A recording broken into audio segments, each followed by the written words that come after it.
तो ऐसा पूछे कि इसमें हमारा कल्याण छिपा हो, कि हमारा कल्याण कैसे होगा, हमारा उद्धार कैसे होगा।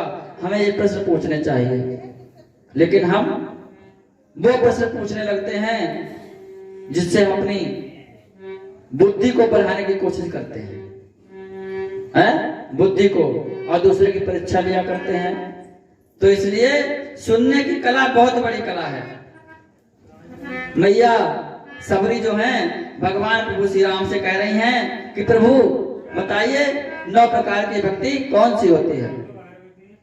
भगवान प्रभु श्री राम कहने लगे प्रथम प्रकार की भक्ति जो है जो संतों का संग करता है, और दूसरे प्रकार की भक्ति वो है जो मन से मेरी कथा, भगवान की कथा सुनता है, और तीसरे प्रकार की भक्ति वो है जो गुरु से अभिमान रहित होकर के गुरु के चरणों में प्रेम करता है, वो तीसरे प्रकार की भक्ति है। और चौथे प्रकार की भक्ति वो है जो कपट छोड़ करके प्रभु का गुणगान गाता है, वो चौथे प्रकार की भक्ति है। पांचवें प्रकार की भक्ति कौन सी है? पांचवें प्रकार की भक्ति है, भगवान प्रभु श्री राम ने बताया कि हे मैया जो मंत्र में, प्रभु के नाम में दृढ़ विश्वास रखता है वो पांचवें प्रकार की भक्ति करता है। और छठे प्रकार की भक्ति कौन सी है? छठे प्रकार की भक्ति है जो इंद्रियों को अपने बस में करके धर्म पे तत्पर रहता है, वो छठे प्रकार की भक्ति है। और सातवें प्रकार की भक्ति कौन सी है? कि सिया राम मैं सब जगत जानी करहूं प्रणाम जोरी जुग पानी, कि जो सारे संसार में मुझे देखता है, मुझको ही समझता है, ये सातवें प्रकार की भक्ति है। और आठवें प्रकार की भक्ति कौन सी है? संतोष। जिसके अंदर संतोष आ गया, कहते हैं संतोष बहुत बड़ा धन है। गोधन गज धन बाज धन और रतन धन खान,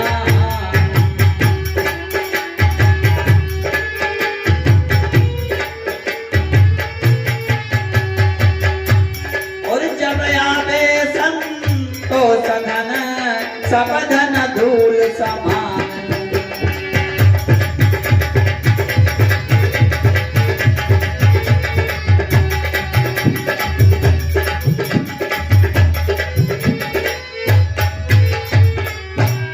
कहते हैं गोधन गजधन पांच धन और रतन धन खान।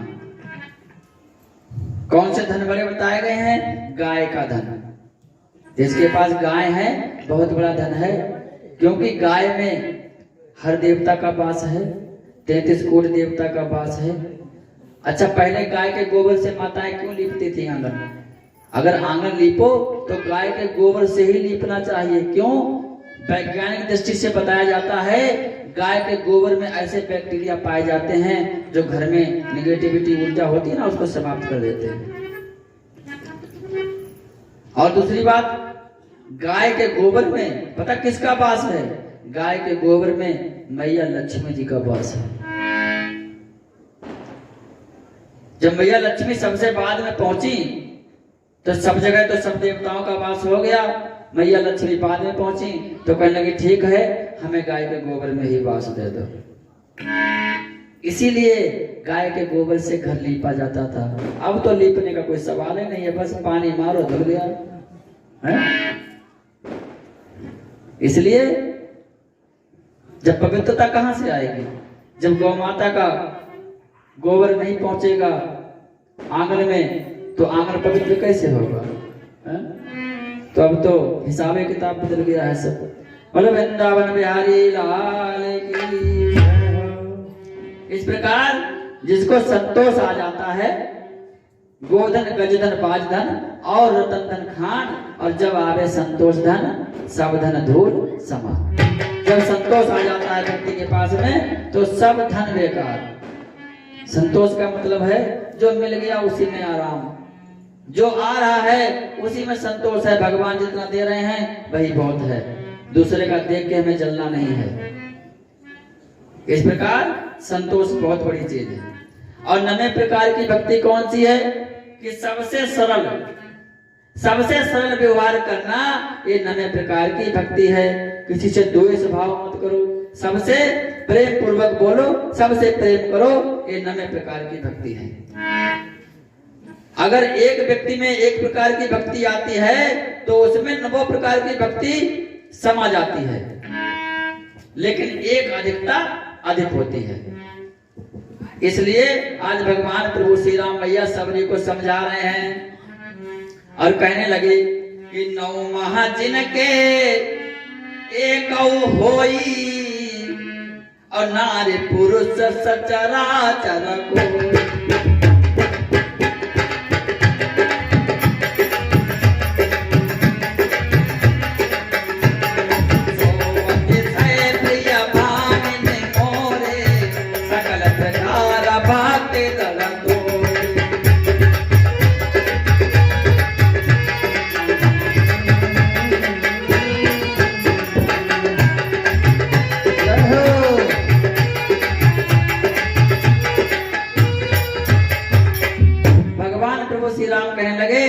हे माँ कि 9 माह जिनके एक होई नारी पुरुष सचराचर कोई। हे भैया, ये 9 प्रकार की भक्ति जो मैंने आपको बताई है, इनमें से एक प्रकार की भक्ति भी अगर किसी के पास है तो वो मुझे अतिशय प्रिय है। कि सो अतिशय प्रिय भामिनी मोरे सकल प्रकार भक्ति दृढ़ तोरे। हे भैया, मैं उसके बस में हो जाता हूँ जिसके पास एक प्रकार की भक्ति है। भगवान के नाम में इतनी ताकत है। बजरंगबली क्या करते हैं? केवल राम राम ही जपते हैं, और राम राम जप करके बजरंगबली ने राम को अपने बस में कर लिया। भगवान को अपने बस में कर रखा है हनुमान जी ने, केवल राम ही राम जप के, जान लो। भगवान के नाम में इतनी ताकत है। राम से बड़ा राम का नाम है, भगवान से बड़ा भगवान का नाम है। इस प्रकार मैया सबरी को ज्ञान दिया, भक्ति दी भगवान प्रभु श्री राम ने। और मैया सबरी कहने लगी, हे प्रभु, अब हम चाहते हैं कि हम इस लोक को छोड़ के और परलोक को सिधार जाएं। मैया सबरी ने कहा, हे प्रभु, यहाँ से आप आगे जाएंगे तो आपको सुग्रीव मिलेंगे, और सुग्रीव से आप मित्रता करना, और वही मैया सीता की खोज करवाएंगे। इतना सब बताने के उपरांत मैया सबरी ने अपने देह को त्याग दिया और भगवान के धाम को चली। भगवान प्रभु श्री राम लक्ष्मण के साथ आगे बढ़ते हैं तो कहां पहुंचे? ऋषिमुख पर्वत के नजदीक पहुंच जाते हैं। यहीं पर बताते हैं भगवान प्रभु श्री राम को नारद जी मिलते हैं। संसार में चल राम नाम ही क्यों बड़ा है? क्यों? क्योंकि नारद जी ने भगवान प्रभु श्री राम से वरदान मांग लिया था। क्या? नारद जी यहाँ पर मिले भगवान को और भगवान से कहने लगे, प्रभु, आज हमारी बदौलत हमने अगर श्राप नहीं दिया होता तो आप दर दर नहीं भटक रहे होते। हमारे श्राप के कारण आज आप वन वन भटक रहे हैं। इसलिए प्रभु, हम एक वरदान चाहते हैं। क्या? कि हे नाथ, आपके जितने भी अवतार हों, उन सभी अवतारों में राम नाम सबसे ऊपर गिना जाए, सबसे उच्चतम माना जाए। भगवान बोले, ठीक है, ये राम नाम सबसे उत्तम होगा। हमारे सभी नामों में सबसे उत्तम राम नाम ही होगा। इसीलिए संसार में राम नाम सबसे उच्च है। जहां जाओ आप, आपको राम राम ही कहकर पुकारेंगे लोग। कहेंगे, भैया राम राम।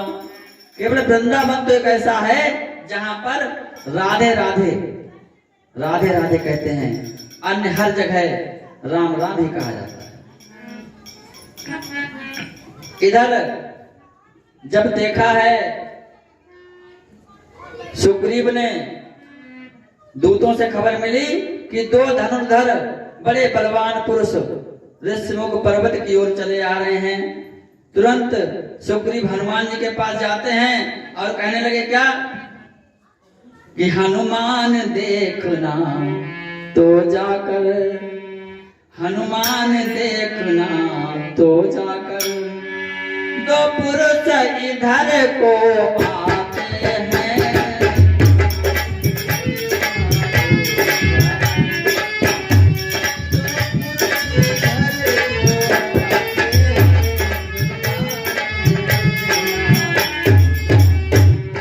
हनुमान देखना तो जाकर, दो पुरुष इधर को आते हैं। और दोनों ही तपसी तेजस्वी, नरसिंह समान सुहाते हैं।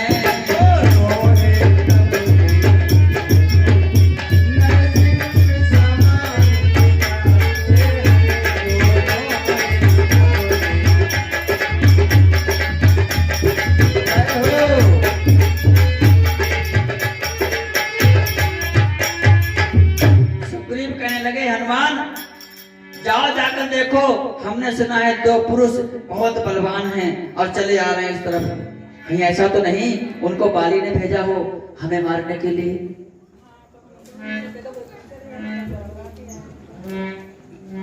इस प्रकार सुग्रीव के कहने से हनुमान जी चल देते हैं और क्या किया, विप्र का रूप, एक ब्राह्मण का रूप रख लिया कि विप्र रूप धर कर वहां पहुंचे पवन कुमार। और चौकता था इस काम को, चौकस था इस काम को, ब्राह्मण का आया का। ब्राह्मण का रूप रख लिया और एक पोथी अपनी बगल में दबा ली और चल दिए हनुमान जी। जिस रास्ते से भगवान प्रभु श्री राम जा रहे थे उसी रास्ते पहुंच जाते। जब भगवान प्रभु श्री राम से मिले हनुमान जी ब्राह्मण देव, तो लक्ष्मण जी कहने लगे भैया अरे इधर रास्ता पूछ लो, सुग्रीव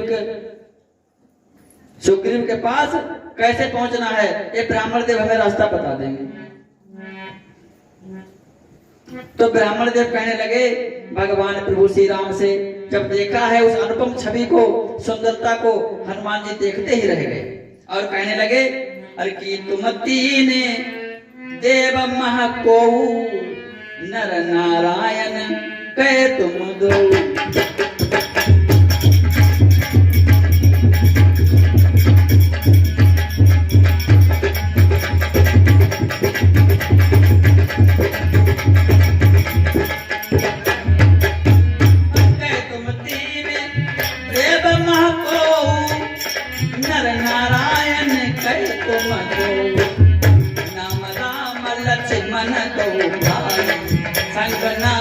कुमारी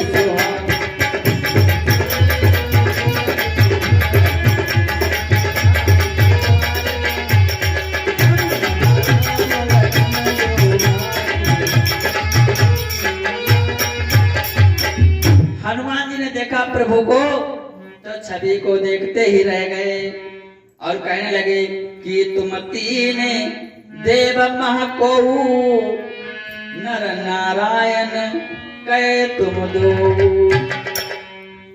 हे प्रभु हमें ये बताइए आप कौन हैं, कहीं ऐसा तो नहीं आप ब्रह्मा विष्णु महेश उनमें से कोई हैं, या आप नर हैं या नारायण हैं। अच्छा ब्रह्मा विष्णु महेश और हैं, नर और नारायण और हैं। नारायण कौन है, नर कौन है, धर्मराज के पुत्र। द्वापर में अर्जुन नर का अवतार है और भगवान कृष्ण नारायण का अवतार है। इस प्रकार भगवान कहने लगे, प्रभु श्री राम कहने लगे कि ना तो हम ब्रह्मा हैं, ना हम विष्णु हैं और ना ही हम शिव हैं।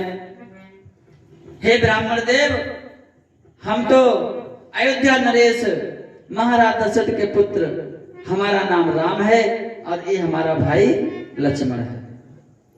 हमारे साथ में हमारी धर्म पत्नी सीता थी, लेकिन यहाँ हरि निश्चर बैदेही अखोजत विप्र फिर ही हम ही। हे ब्राह्मण देव, हमारी पत्नी का हरण निशाचर ने कर लिया है, इसीलिए उसको हम खोजते फिर रहे हैं। भगवान राम ने जैसे ही कहा कि हम अयोध्या नरेश महाराज दशरथ के पुत्र राम हैं, जैसे इतना सुना है पवन पुत्र हनुमान जी ने भगवान को पहचान लिया और भगवान के चरणों में गिर जाते हैं। भगवान भोलेनाथ कहने लगे कि हे पार्वती, जिस समय हनुमान जी प्रभु श्री राम के चरणों में गिरे हैं, मैं क्या बताऊं आपको, वो सुख हमें इतना सुख मिला है, उस समय इतना सुख मुझे मिला कि हम उस सुख का वर्णन नहीं कर सकते। इतना सुख मिला मुझे। हनुमान जी कहने लगे भगवान प्रभु श्री राम से कि हे नाथ, कि तू माया बसा फिर हूं भुलाना, ताते नहीं मैं प्रभु पहचाना। हे नाथ, हम तो माया के वशीभूत हैं, इसीलिए आपको पहचान नहीं सके, लेकिन आप तो सर्वज्ञ हैं, अंतर्यामी हैं, त्रिलोकीनाथ हैं, आप तो मुझे पहचान सकते थे। अच्छा, हनुमान जी को भगवान ने क्यों नहीं पहचाना? क्यों?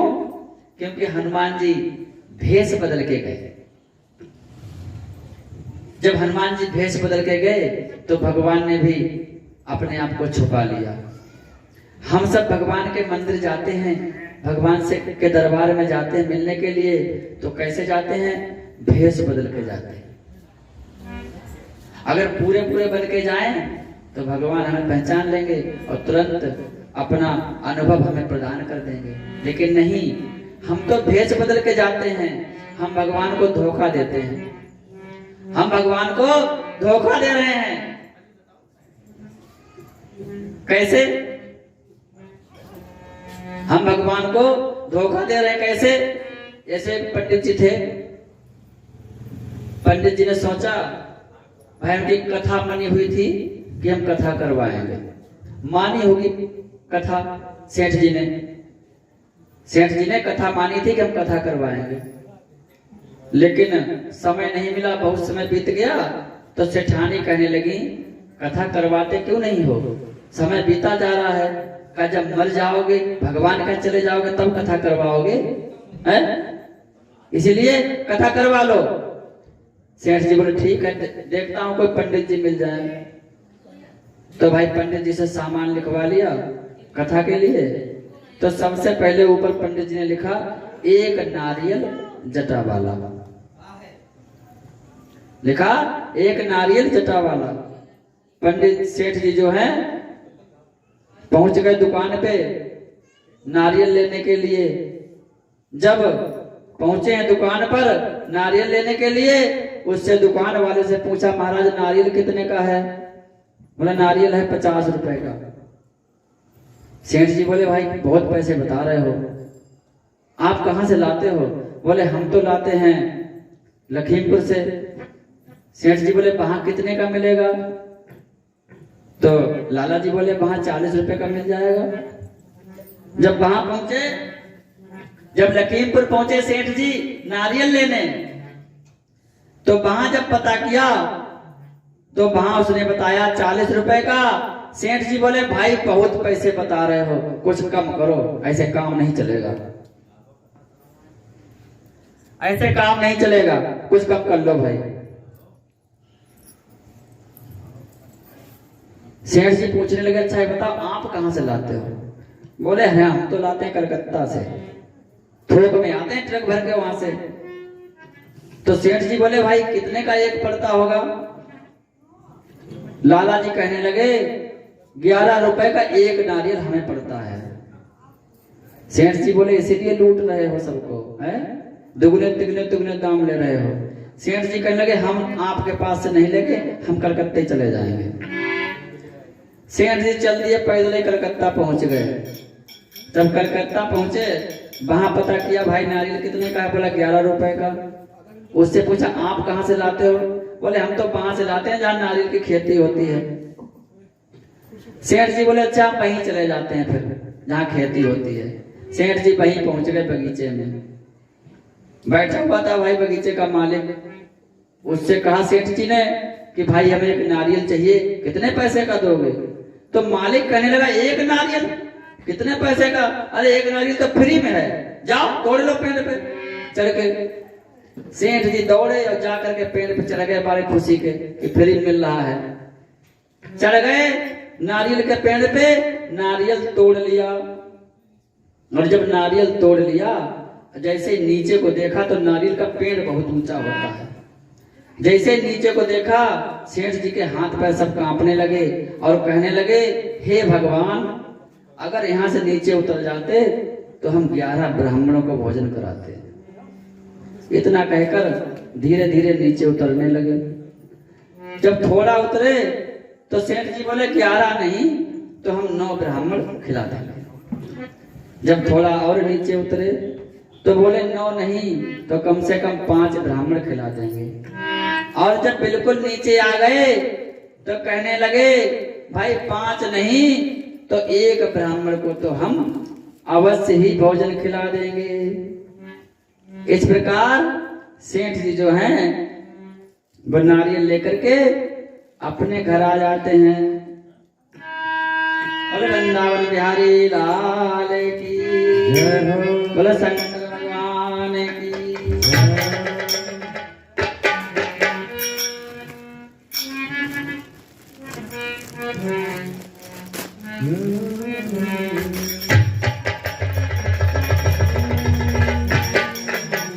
बोलो सीताराम सीताराम सीताराम सीताराम सीताराम कहिए, जाहि विधि राखै राम ताहि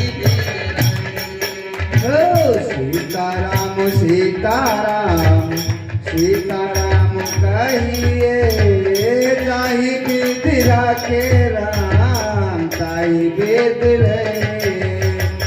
सीताराम सीताराम सीताराम कहिए, जाहि विधि राखे राम ताहि वेद रहे। सीताराम सीताराम सीताराम कहिए, जाहि विधि राखै राम ताहि वेद रहे। जय हो सीताराम सीताराम सीताराम कहिए, चाहे विधि राखे राम ताहि वेद रहे। सीताराम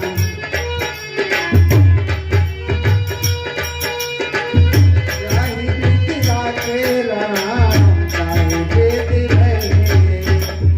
मुख में हो राम नाम, राम से हाथ में, तू अकेला नहीं प्यारे राम तेरे साथ में।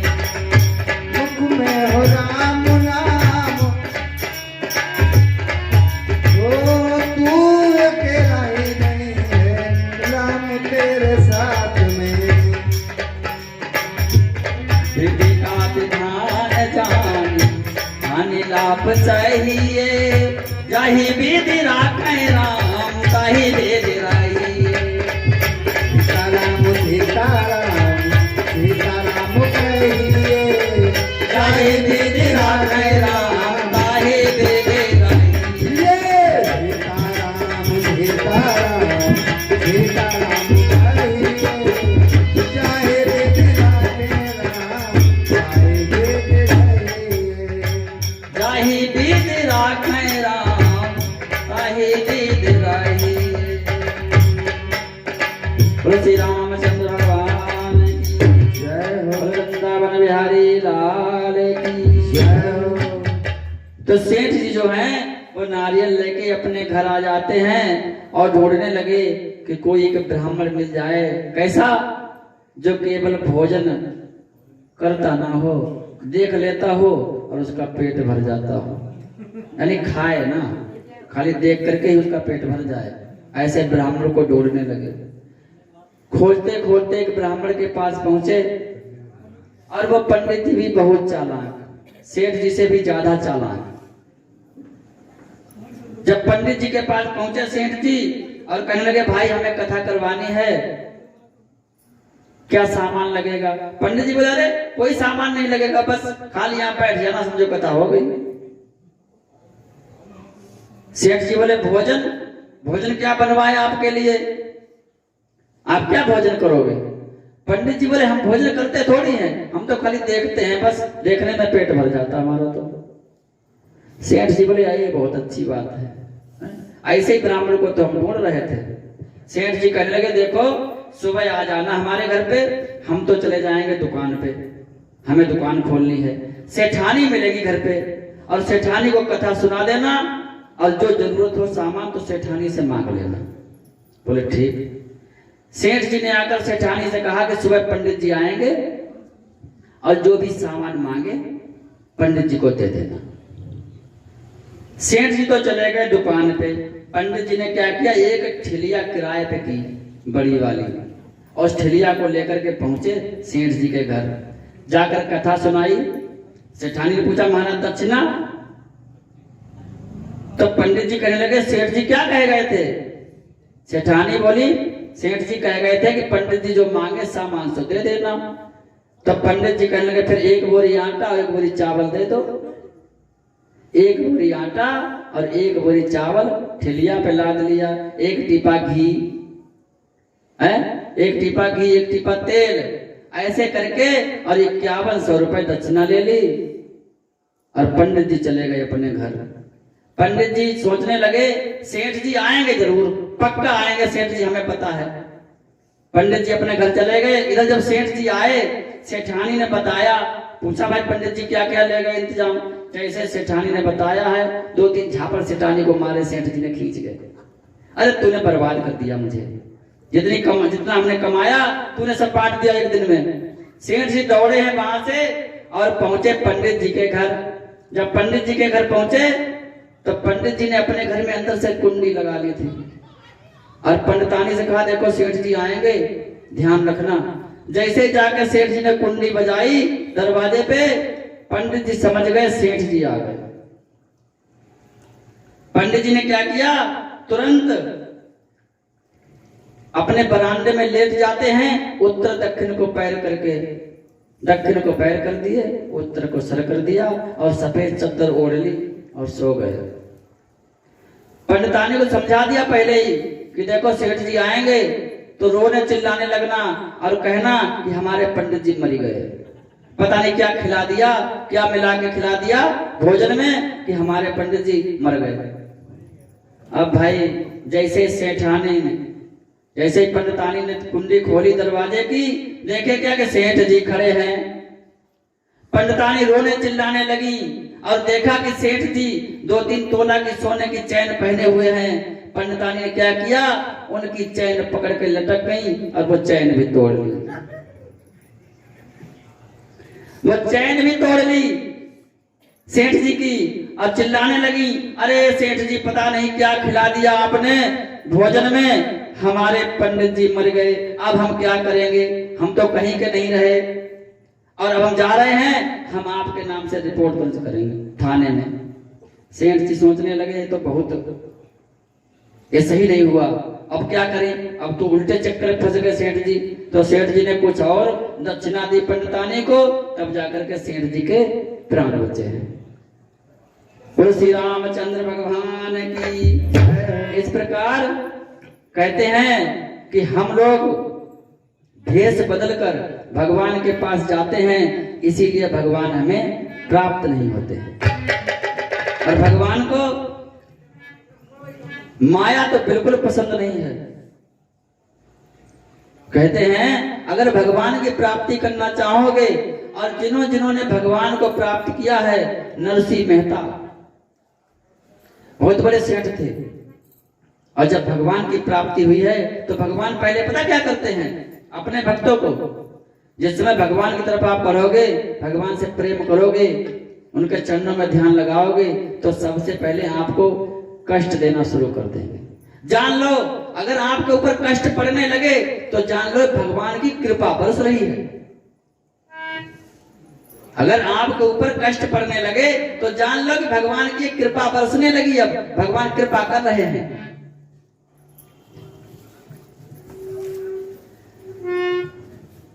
बोलो शंकर भगवान की। और अगर आपने भगवान की भक्ति शुरू की और अगर सुख मिल गया, अगर धन दौलत मिलने लगी, तो समझ लो फिर वो सही नहीं है ना। समझ लो फिर माया ने फंदा डाल दिया आपके ऊपर, माया आपको घेर रही है, आपकी भक्ति फिर पूर्ण नहीं है। क्यों? भक्त वही है जो दुख में, भाई जब दुख पड़ेगा तभी तो भगवान को याद करोगे। अगर सुख मिल गया तो भगवान को कहाँ याद करोगे? और जो दुखी होगा वही तो भगवान के पास जाएगा। सुदामा जी को सब कुछ मिल गया, द्वारिका जैसा महल बन गया सुदामा जी का, लेकिन सुदामा जी कभी सैया पर नहीं सोए, हमेशा पृथ्वी पर ही सोए, जमीन पर ही बिछा के। क्यों? सुदामा जी सोच रहे थे अगर मैं बिस्तर पे सोया, बिस्तर को बिस्तर पता क्यों कहते हैं? हम लोगों के यहाँ बिस्तर होते हैं, लेकिन साधु संतों के यहाँ बिस्तर नहीं होते हैं, उनके आसन होते हैं। और हमारे यहाँ बिस्तर होते हैं। बिस्तर का मतलब जो विषयों से तर हैं, जो विषयों से तर हैं उन्हीं को भैया बिस्तर कहते हैं, ये जान लो। और जो साधु संत होते हैं उनके बिस्तर नहीं होते हैं, उनके तो आसन होते हैं। बोलो शंकर भगवान की, बोलो वृंदावन बिहारी लाल की। इस प्रकार हनुमान जी भगवान प्रभु श्री राम के पास पहुंचे और कहने लगे, हे नाथ, हम तो माया के बस में भूले फिर रहे हैं, लेकिन आपने हमें क्यों नहीं पहचाना?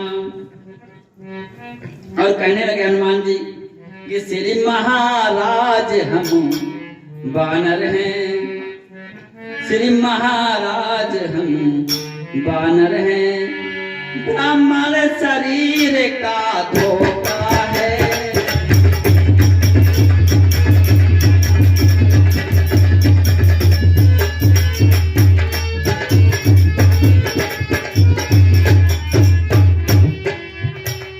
और श्री महाराज हम बानर हैं, ब्राह्मण शरीर का धोखा है।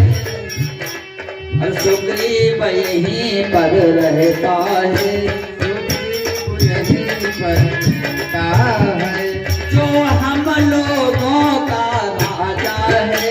सुग्रीव यहीं पर रहता है, जो हम लोगों का राजा है, सुग्रीव यहीं पर रहता है।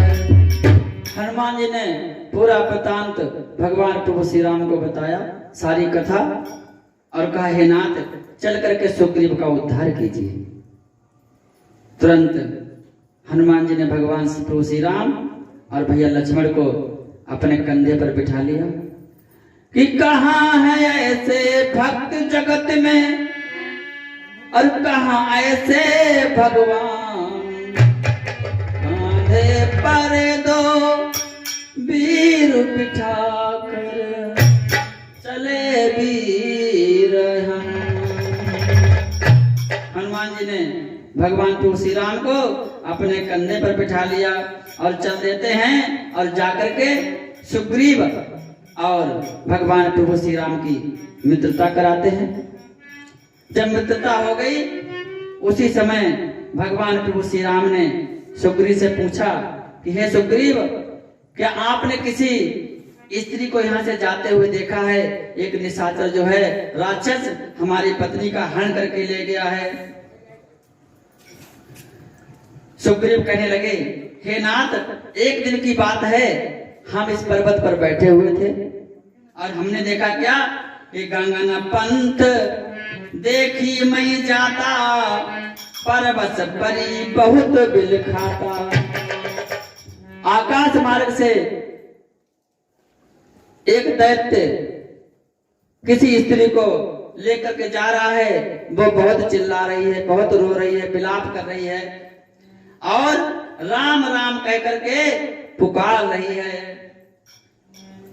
और कहने लगे सुग्रीव कि हे प्रभु, उस स्त्री ने, उस नारी ने यहाँ पर कुछ अपने आभूषण डाले हैं। जब वो आभूषण सुग्रीव ने भगवान प्रभु श्री राम को दिखाए तो भगवान कहने लगे लक्ष्मण जी से क्या कि हे लक्ष्मण देखो, क्या यही तुम्हारी भाभी के आभूषण हैं? कुंडल को उठा करके दिखाने लगे और कहने लगे कि वैदेही की सुदिन मिली नहीं तो तेरा मिलना निष्फल है। हे लक्ष्मण आगे आओ और आकर के देखो, क्या यही सीता का कुंडल तो नहीं है? तो लक्ष्मण कहने लगे क्या कि मैंने तो चरण निहारे हैं। हे भैया, हमने तो कभी भाभी का मुख देखा ही नहीं, हमने कभी भाभी के मुख की तरफ नजर नहीं उठाई, कभी भाभी का मुख नहीं देखा। कि मैंने तो चरण निहारे हैं और देखे मैया के कान नहीं।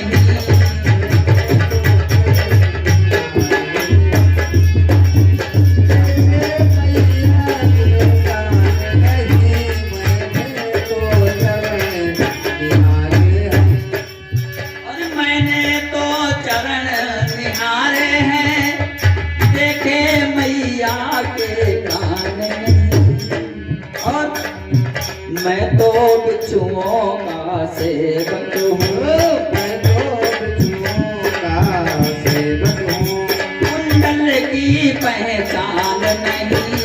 मैं तो बिच्छुओं का सेवक हूँ, कुंडल की पहचान नहीं, मैं तो बिच्छुओं का सेवक हूँ।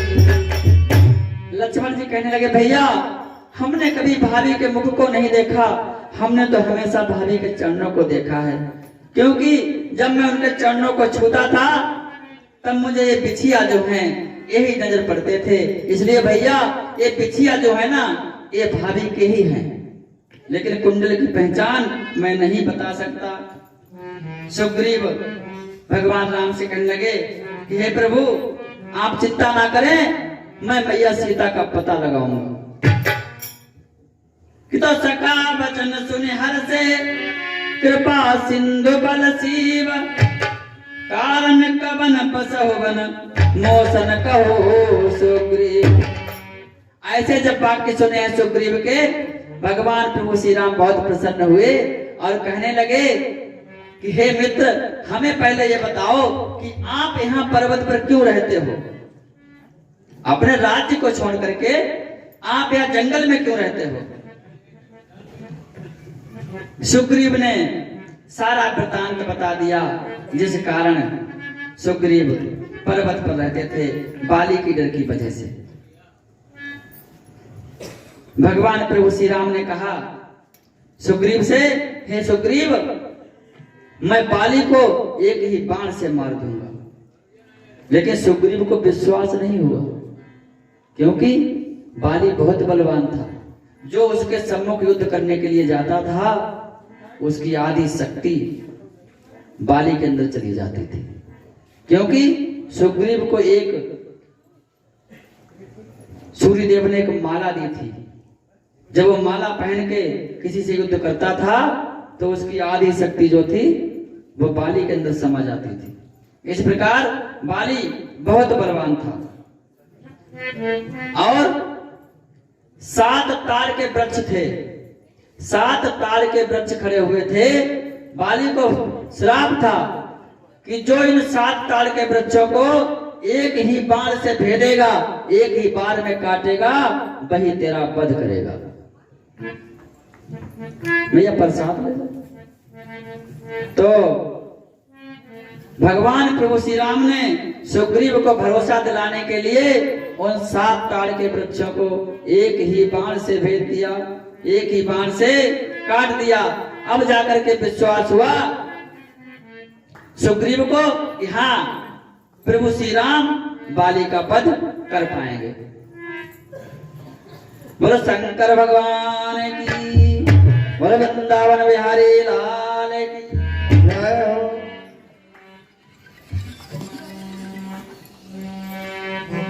बोलो श्री राधा कृष्ण भगवान की, बोलो सीताराम सीताराम। सभी लोग एक बार भगवान का कीर्तन करेंगे और उसके बाद में कथा प्रसंग प्रारंभ करेंगे। बोलो नारायण नारायण हरि हरि, बोलो नारायण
बोलो श्री रामचंद्र भगवान की, जय हो, पवन पुत्र हनुमान की। जय हो।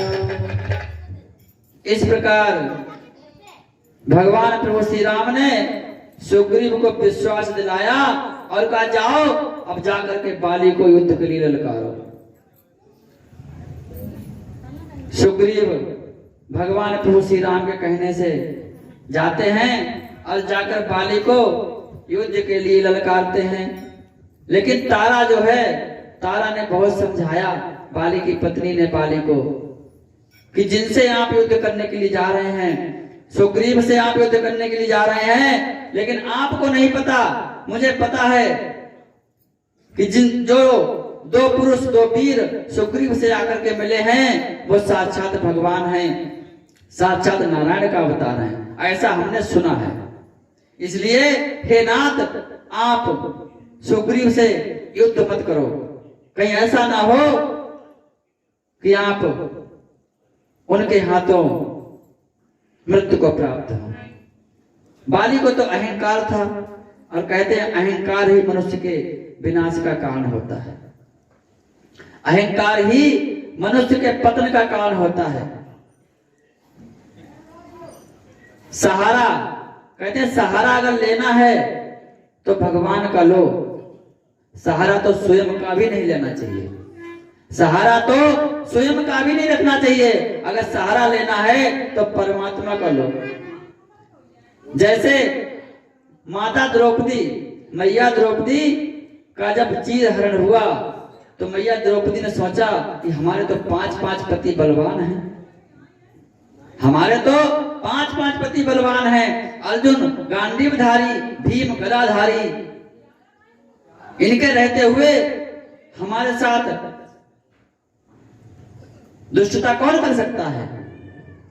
लेकिन जब सारे सहारे छूट गए और मैया द्रौपदी ने जाना कि अब हमारी जो है मर्यादा नहीं बचेगी, तो क्या किया, अंत में भगवान को पुकारा। उधर भगवान बैठे हैं इंतजार में कि एक बार हमें पुकारे तो द्रौपदी कम से कम एक बार तो हमें बुलाए, लेकिन नहीं बुलाया, अपने पति के भरोसे पर रही। पहले तो सोचा कि हम स्वयं बलवान हैं, अपनी साड़ी को अपने दांतों में दाब लिया, दांतों का सहारा लिया, लेकिन जब वो भी सहारा समाप्त हो गया तब भगवान को पुकारा और कहा क्या कि कहां जा छिपे हो प्यारे कन्हैया, यहाँ लाज मेरी लुटी जा रही।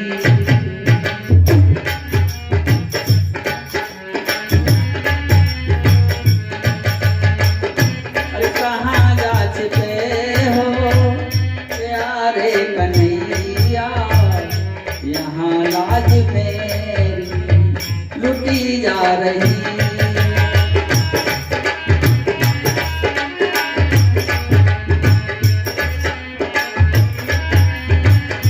प्यारे कन्हैया यहाँ लाज मेरी लुटी जा रही है, यहाँ लाज मेरी लुटी जा रही। और कहने लगी कि गुरु द्रोण बोलो, पितामह बोलो, तुम्हारी बहू तुमसे क्या पूछती।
पुकार रही हैं भगवान को और क्या कहा कि मेरी असुवन भीगे साड़ी आ जाओ कृष्ण मुरारी, मेरी असुवन भीगे साड़ी आ जाओ कृष्ण मुरारी।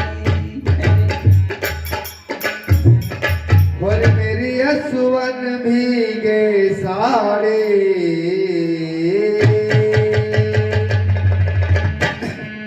और मेरी असुवन भीगे साड़ी आ जाओ कृष्ण मुरारी।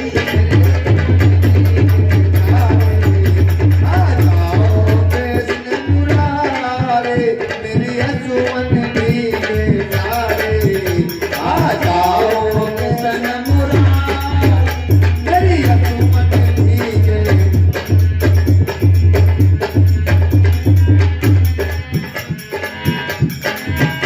तुम कहाँ गए बनवारी जब उंगली कटी हमारे, तुम कहाँ गए बनवारी जब उंगली कटी तुम्हारी। मन भारे संसारे, मन सारे समसारे आ जाओ कृष्ण मुरारी। मन भारी रे संसारे, आ जाओ कृष्ण मुरारी। मेरी असुवन भीगे साड़ी आ जाओ।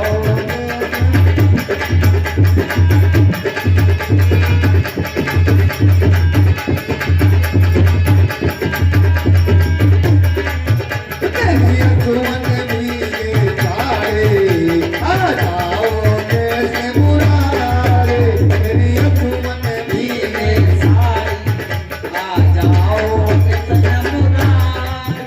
तुम कहाँ गए बनवारी जब रचा स्वयं पर भारे, तुम कहाँ गए बनवारी जब रचा स्वयं बनवारी। हाय तुम कहाँ गए बनवारी जब रचा स्वयं स्वयं बनवारी। मैं तो गई रे, मैं तो गई रे तुम्हें में हारी आ जाओ कृष्ण मुरारी, मैं तो गई रे तुम्हें में हारी आ जाओ कृष्ण मुरारी, मेरी असुवन भीगे साड़ी आ जाओ कृष्ण मुरारी। मेरी असुवन भीगे साड़ी आ जाओ।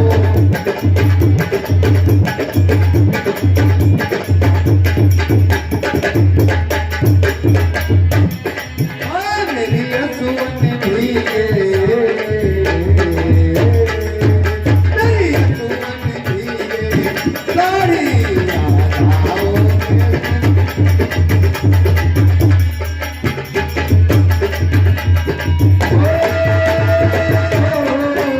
तुम कहाँ गए बनवारी जब पांच पति बलिहारी, मैं कहाँ गए बनवारी जब पांच पति बलधारी। ओ तुम कहाँ गए बनवारी मेरे पांच पति बलधारी। भाई आ जा रहे, यहाँ जा रही लाज हमारे आ जाओ कृष्ण मुरारी। यहाँ जा रहे लाज हमारे आ जाओ कृष्ण मुरारी। मेरी असुवन भीगे साड़ी आ जाओ कृष्ण मुरारी। मेरी असुवन भीगे साड़ी आ जाओ कृष्ण। मेरी असुवन भीगे साड़ी आ जाओ।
श्री रामचंद्र भगवान की जय हो।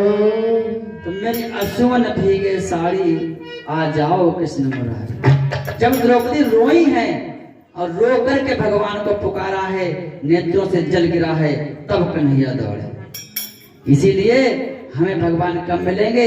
जब तक हमारे नेत्रों से जल नहीं गिरेगा भगवान के सम्मुख खड़े होकर के, तब तक हमें भगवान की प्राप्ति नहीं हो सकती।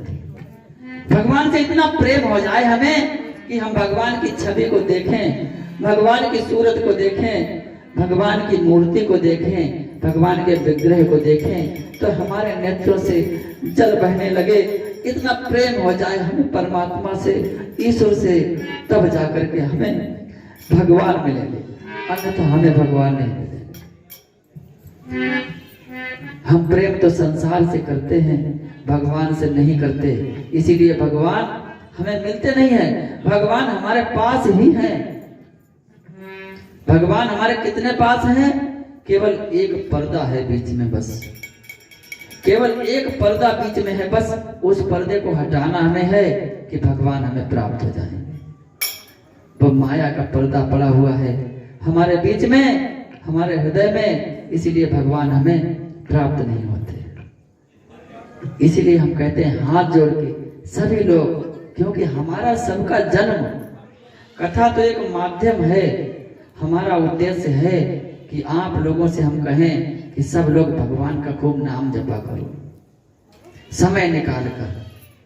अगर समय ना निकले, चलते फिरते उठते बैठते काम करते अपनी जिह्वा को चलाते रहो, सीताराम सीताराम, हरि हरि हरि, राधे राधे जपते रहो, क्योंकि हमारा जन्म इसीलिए हुआ है, हमें मनुष्य तन सिर्फ इसीलिए मिला है। और जो भी काम हम कर रहे हैं वो सब साइड से है, साथ कुछ नहीं जाएगा, सब यही रह जाएगा। अगर कुछ जाएगा तो प्रभु का नाम ही जाएगा। एक बार प्रयास तो करके देखो। हमने हर काम के लिए प्रयास किया, हमने हर कार्य के लिए प्रयास किया। बचपन में हम चल नहीं पाते थे, हमने चलने के लिए प्रयास किया, खाने के लिए प्रयास किया, बोलने का प्रयास किया, स्कूल में गए, हमने पढ़ने लिखने का प्रयास किया, अभ्यास किया, तो पढ़ लिख गए। नौकरी के लिए बार बार दौड़े, अभ्यासरत रहे, प्रयासरत रहे, हमें नौकरी भी मिल गई, सब कुछ मिल गया। किस लिए? क्योंकि हमने प्रयास किया, अभ्यास किया। तो एक बार भगवान के नाम का भी प्रयास करके देखो, अभ्यास करके देखो जिह्वा से, कि जिह्वा अपने आप चलती है कि नहीं चलती है। अगर एक बार पकड़ लिया इस जीभ ने भगवान का नाम, फिर अपने आप चलती रहेगी, आपको चलानी नहीं पड़ेगी, आपको जीभ चलानी नहीं पड़ेगी ना, ये स्वयं अपने आप चलेगी, राम राम अपने आप जपेगी, जपवाना नहीं पड़ेगा इससे फिर। लेकिन हमें अभ्यास नहीं है, और इसके लिए हमें अभ्यास डालना पड़ेगा निरंतर, लगातार। तो हमारा लक्ष्य क्या है? हमारा लक्ष्य है भगवान की प्राप्ति। हमें थोड़ा सा धन मिल जाता है, हम थोड़ा पैसा कमाने लगते हैं, तो हमें अहंकार आ जाता है। लेकिन नहीं, हमें ये सोचना चाहिए हम किसके ऊपर अहंकार करें, किस लिए करें, काहे के लिए करें। ये शरीर का कोई भरोसा है? इस शरीर का कोई भरोसा नहीं। शाम को आंख बंद करके सोए, क्या पता सुबह खुली या ना खुली, कोई भरोसा है? अभी मोटरसाइकिल पे बैठ के चले, क्या पता वापस आए कि ना आए। तो शरीर का मौत का कोई भरोसा नहीं, पता नहीं कब किस टाइम कब आ जाए। इसीलिए भजन जो है, हमें इसका समय नहीं है कि हम बुढ़ापे में करेंगे या 50 साल के बाद करेंगे, ना ना ना, जितना जल्दी हो सके उतना जल्दी भजन शुरू कर दो। और बुढ़ापे में तो भजन हो ही नहीं पाएगा। क्यों? माया इतना घेर लेगी, लपेट लेगी, जैसे मकड़ी की तरह। जैसे मकड़ी अपना जाला ताला बुनती है। कहते हैं हम लोगों के 2 पैर हैं और 2 हाथ हैं, तो हम कैसे हैं? मनुष्य हैं थोड़े थोड़े। और जिस दिन 2 पैर और आ जाते हैं, 2 पैर और आ जाते हैं, तो कितने पैर होते हैं? 4। 2 हमारे और 2 हमारे पार्टनर के, तो कितने पैर हो गए? 4। और वे 4 पैर किसके होते हैं? कहते हैं अगर अपने जीवन को हमने धर्म में बना के जिए, जीवन को अगर धर्म बना दिया, सत्य बना दिया, तो हमारा जीवन मनुष्य की तरह रहेगा, हम मनुष्य रहेंगे। अगर हमने अपने जीवन को धर्म में नहीं बना पाया तो 2 पैर हमारे और 2 पैर हमारे पार्टनर के 4 हो गए। और 4 पैर किसके होते हैं? 4 पैर तो जानवरों के होते हैं। हम लोग कर क्या रहे हैं? हम लोग कर क्या रहे हैं? हम लोग पशुता पर उतर आए हैं। हम लोग पशुता पर उतर आए हैं, पशुता पर।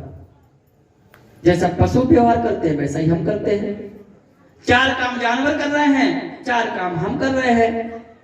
जानवर भी आहार, निद्रा, भय और मैथुन। जानवर भी सोते हैं, जानवर भी भोजन करते हैं, उसकी खोज करते हैं भोजन की। हम भी भोजन की खोज करते हैं, भोजन कर रहे हैं, सो रहे हैं। आहार, निद्रा और भय। जानवरों को भी भय बना हुआ है एक दूसरे से।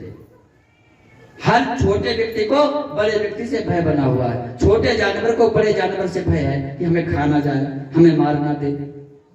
उसी प्रकार हम लोगों को भय बना हुआ है, कहीं हमारा मान सम्मान ना छिन जाए, मेरी मान प्रतिष्ठा पद ना चला जाए। इसलिए हमें हर समय भय बना रहता है। और मैथुन, जानवर भी बच्चे पैदा करते हैं, एक एक नहीं 10-10 बच्चे पैदा करते हैं जानवर। उसी प्रकार हम मनुष्य भी सृष्टि की उत्पत्ति करते हैं, बच्चों को जन्म देते हैं।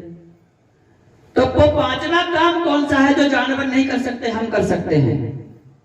वो 5वां काम है भगवान का भजन, प्रभु का भजन, जो जानवर नहीं कर सकते। सिर्फ मनुष्य एक ऐसा है जो भगवान का भजन करके भगवान के पास तक पहुंच सकता है। वो जानवरों के अंदर नहीं है। बुद्धि, जो भगवान ने बुद्धि दी है वो सिर्फ मनुष्य को ही दी है, सोचने समझने की शक्ति कि क्या अच्छा है और क्या गलत है। लेकिन फिर भी हम जानते हैं कि ये जो गुटखा खा रहे हैं ना, फाड़ के मुंह में डाल रहे हैं, इसके ऊपर स्पष्ट लिखा है, इसके ऊपर स्पष्ट लिखा है कि इसके खाने से कैंसर हो सकता है। उस पे लिखा है कि इसको खाओगे तो कैंसर हो जाएगा, लेकिन फिर भी हम उसको खाते हैं। बोतल के ऊपर साफ लिखा रहता है कि स्वास्थ्य के लिए हानिकारक है, स्वास्थ्य के लिए हानिकारक है, हमारे शरीर के लिए अच्छी नहीं है, लेकिन फिर भी हम उसको यूज करते हैं। क्यों? क्योंकि हमारी बुद्धि बिगड़ चुकी है। इसलिए अगर बुद्धि को सूक्ष्म बनाना है, विवेक को जागृत करना है, तो प्रभु में मन लगाओ, भगवान में मन लगाओ। आपके अंदर बुद्धि जागृत हो जाएगी और विवेक जागृत हो जाएगा। इसलिए सभी लोग रोज कम से कम 24 घंटे में, ज्यादा नहीं तो 12 मिनट भगवान के लिए अवश्य निकालो। बैठ करके प्रेम से 12 मिनट भगवान का नाम जपो और अपने जीवन में एक लक्ष्य बना लो। अभ्यास पता कैसे पड़ता है? आप सोच लो कि 5 मिनट के बाद हमें एक बार सीताराम बोलना है। आप ये निश्चय कर लो कि 5 मिनट के बाद हमें एक बार सीताराम बोलना है, तो आपके दिमाग में टेंशन हो जाएगी कि हमें 5 मिनट के बाद एक बार सीताराम बोलना है। तो जिह्वा तो आपकी एक बार सीताराम बोलेगी 5 मिनट में, लेकिन मन आपका 10 बार बोलेगा उतनी देर में, क्योंकि मन उसी में फंसा रहेगा कि 5 मिनट के बाद सीताराम बोलना है, 5 मिनट के बाद सीताराम बोलना है। तो मन तो 20 बार बोल चुका है 5 मिनट के बाद सीताराम बोलना है, और जिह्वा एक बार बोलेगी। तो इस प्रकार जब हम अभ्यास डालेंगे तो एक दिन ऐसा आएगा कि राम ही राम रटन लागी जिह्वा। ये जीव अपने आप राम राम रटने लगेगी, आपको रटवाना नहीं पड़ेगा, इसको बुलवाना नहीं पड़ेगा, अभ्यास पड़ जाएगा। बोलो श्री रामचंद्र भगवान की, बोलो वृंदावन बिहारी लाल की जय हो। इस प्रकार सुग्रीव जो हैं भगवान प्रभु श्री राम के कहने से बाली से युद्ध के लिए चल देते हैं और जाकर बाली को ललकारा। तो तारा ने बहुत समझाया, अंत में जब बाली नहीं माना और युद्ध के लिए आया सुग्रीव से, बहुत भयंकर युद्ध हुआ है बाली और सुग्रीव का। दोनों एक जैसे ही थे, एक शकल सूरत के, भगवान प्रभु श्री राम पहचान नहीं सके। उतनी देर में जिस समय बाली ने घूसा मारा है सुग्रीव के, तो सुग्रीव पछाड़ खा के गिर गया और उठ के भाग खड़ा हुआ। इतनी तेज भागा पीछे मुड़कर नहीं देखा, सीधे ऋषिमुख पर्वत पे पहुंच गया। पीछे से जब भगवान प्रभु श्री राम पहुंचे, सुग्रीव कहने लगा, प्रभु आपने तो हमें मरवा दिया। अरे हम भाग के नहीं आते तो बाली हमारे प्राण ले लेता। अगर हम भाग के नहीं आते तो बाली हमारे प्राण ले लेता। प्रभु आपने क्या किया? भगवान कहने लगे, सुग्रीव हम पहचान नहीं सके कि कौन सा बाली है और कौन से आप हो, इसीलिए हमने बाण नहीं चलाया। अगर कहीं बाण गलती से बाली की जगह आपको लग जाता तो हम क्या करते?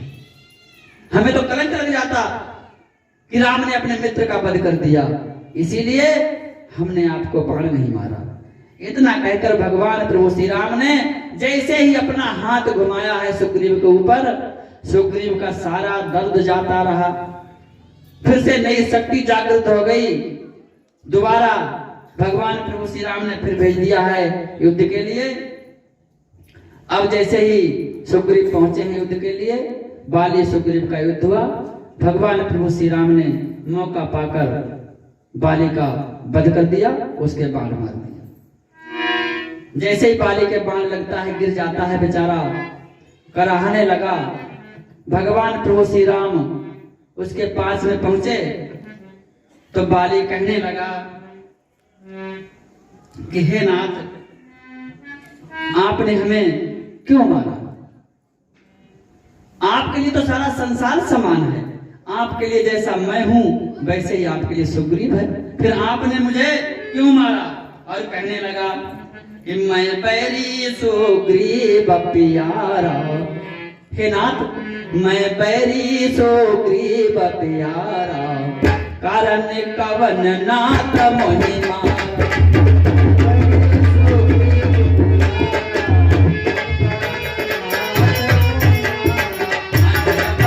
भगिनी सुत नारी, सुन सके कन्या समाचारी।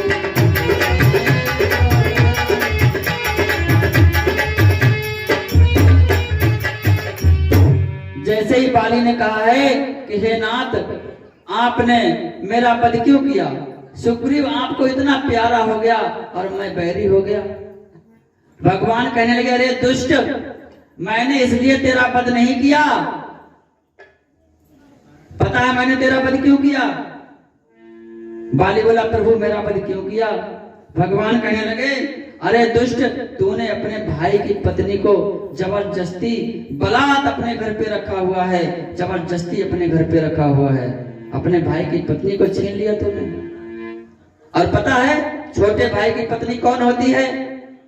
कि अनुज बधू भगिनी सुत नारी, रे सठे कन्या समाचारी। छोटे भाई की पत्नी पुत्री के समान होती है। अरे दुष्ट, तूने अपनी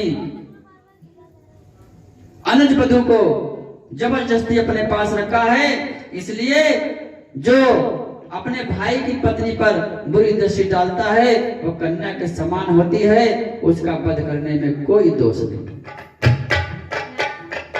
और अरे मूढ़ पापी, तेरी पत्नी तारा तुझको समझाती रही, लेकिन तूने उसका कहना नहीं माना और मुझसे युद्ध करने के लिए चला आया।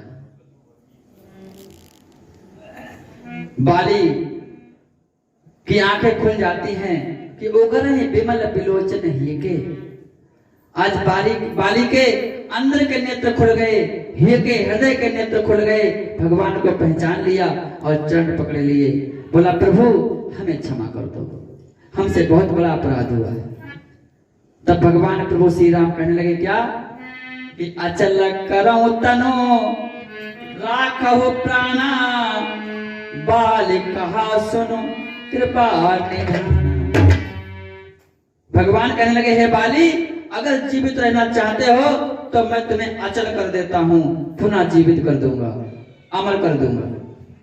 बाली बोला, ना प्रभु, अब हमें जीवन दान नहीं चाहिए। क्यों? कि जन्म जन्म मुने जतन कराही, अंतराम कही आवत नहीं। हे नाथ, जन्म जन्म तक मुनि लोग यत्न करते हैं कि मरते समय एक बार राम नाम मुख से निकल जाए, लेकिन मरते समय राम नाम नहीं निकलता है। हे नाथ, आज वही राम हमारे सम्मुख खड़े हैं, उन्हीं के सम्मुख, उन्हीं के हाथों से हमारी मृत्यु हो रही है। हम तो आपके धाम को जा रहे हैं, इसलिए ऐसी मृत्यु दोबारा कहां मिलेगी? ऐसी मृत्यु दोबारा नहीं मिलेगी, इसलिए अब हमें जीवन दान नहीं चाहिए। इतना कहकर बाली ने अपने प्राणों को त्याग दिया। तारा विलाप करने लगी। भगवान प्रभु श्री राम ने तारा को बहुत समझाया, समझा बुझाकर लक्ष्मण जी से कहा कि बाली का अंतिम संस्कार करवाओ और सुग्रीव को राजा बना दो। लक्ष्मण जी ने बाली का अंतिम संस्कार कराया और सुग्रीव को पंपापुर का राजा बना दिया। तब तक क्या हुआ? चतुर्मास आ गया। तब तक चतुर्मास आ गया, चौमास का महीना आ गया भैया। अब भगवान सोचने लगे चौमास में तो सीता की खोज हो नहीं सकती, क्योंकि सब जल जल हो जाएगा बरसात में, इसलिए अब चौमास के बाद, चतुर्मास के बाद खोज प्रारंभ करेंगे। इधर सुग्रीव अपने महलों में आनंद में व्यस्त है, नृत्य हो रहा है, रोज नृत्य हो रहा है और सुरा पान कर रहे हैं सुग्रीव। बड़ी मुश्किल से तो राजा बने हैं, सोचने लगे आनंद उठा लो, और भूल गए कि पर्वत पर कोई बैठा है उनके इंतजार में। जब चतुर्मास बीत गया, भगवान प्रभु श्री राम कहने लगे लक्ष्मण से कि लक्ष्मण, हमें लगता है सुग्रीव भूल गया जो उसने हमसे वादा किया था कि हम सीता की खोज कराएंगे, और जाओ जाकर उसको याद दिलाओ। लक्ष्मण जी ने तुरंत धनुष और कमल उठाया और पहुंच जाते हैं पंपापुर। इधर हनुमान जी ने कहा सुग्रीव से कि चलो लक्ष्मण जी आ रहे हैं, और क्या भूल गए हो जिस बाण से प्रभु श्री राम ने बाली का वध किया है, हे सुग्रीव, वो बाण अभी भी भगवान प्रभु श्री राम के तरकस में है, ये जान लो, तुम्हारा भी वध कर देंगे उसी बाण से। हनुमान जी के समझाने से सुग्रीव भगवान प्रभु श्री राम के पास पहुंचे और सभी वानरों को एकत्र करते हैं और मैया सीता की खोज के लिए सभी वानरों को अलग अलग दिशाओं में भेज दिया जाता है। इधर जब अंगद की टोली चली है दक्षिण दिशा की तरफ, जिस टोली के नायक अंगद थे, जब वह टोली दक्षिण दिशा की तरफ चली है, तब भगवान प्रभु श्री राम ने जो अंगूठी मैया सीता ने निकाल के दी थी केवट को देने के लिए, वही मुद्रिका भगवान प्रभु श्री राम ने हनुमान जी को दे दी और कहा, हे हनुमान, जब सीता मिल जाए तो ये मुद्रिका उनको दिखा देना। जब आप मुद्रिका उनको दिखाओगे तो वो पहचान लेगी आपको। और इस प्रकार हनुमान जी उस मुद्रिका को लेकर के चल देते हैं।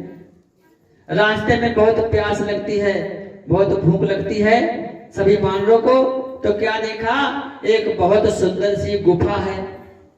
सभी उस गुफा में प्रवेश कर जाते हैं, तो उस गुफा में क्या देखा, बहुत सुंदर मीठा सा जल भरा हुआ है, सुंदर सुंदर वृक्ष लगे हुए हैं, उन पर तरह तरह के फल लगे हुए हैं, बड़े स्वादिष्ट। जैसे ही वानरों ने देखा कि बड़े स्वादिष्ट फल हैं, सुंदर मीठा जल है, तो खाने के लिए दौड़ पड़े, जाम बंद करने लगे, रुको, खाना मत कोई, क्या पता ये कोई गुफा मायावी हो या ये कोई माया हो किसी दैत्य की, राक्षस की, इसलिए पहले सोच समझ लो, उसके बाद में खाना। वो गुफा जो थी वहां पर कहते हैं गंधर्व की पुत्री एक थी जिसका नाम था स्वयं प्रभा। गंधर्व राज की पुत्री स्वयं प्रभा की यहाँ पर कथा आती है। वो गुफा उन्हीं की बनाई हुई थी, वो बगीचा उन्हीं का लगाया हुआ था। और विश्वकर्मा की पुत्री हेमा जो थी, उसने भगवान शंकर जी को प्रसन्न किया और उसी से ये प्रदेश पाया था। आज सभी वानरों ने वहां पर जलपान किया, फल खाए, और हेमा कहने लगी कि सब लोग अपनी अपनी आंखें बंद करो, हम आप सब लोगों को वहां पहुंचा देंगे जहां से मैया सीता की खोज प्रारंभ होगी। जैसे ही अपनी अपने नेत्र बंद किए सभी वानरों ने, और जैसे ही नेत्रों को खोला है तो क्या देखा, कहाँ खड़े हैं, समुद्र के किनारे। आगे देखते हैं तो जहां तक दिखाई देता है जल ही जल भरा हुआ है। और हेमा जो है वो तो पत्रिका आश्रम चली गई। इधर सभी वानर बैठे हुए हैं समुद्र के किनारे और सोचने लगे कि आगे तो जल ही जल है और पीछे भी मौत है, आगे भी मौत है। अगर वापस जाएंगे तो सुग्रीव मार डालेंगे और आगे आगे समुद्र है, अब क्या करें। और कहने लगे, जामवंत ने जब अंगद का दुख देखा तो जामवंत कहने लगे क्या कि जामवंत अंगद दुख देखी, जामवंत अंगद दुख देखी, कही कथा उपदेश अभिषेकी।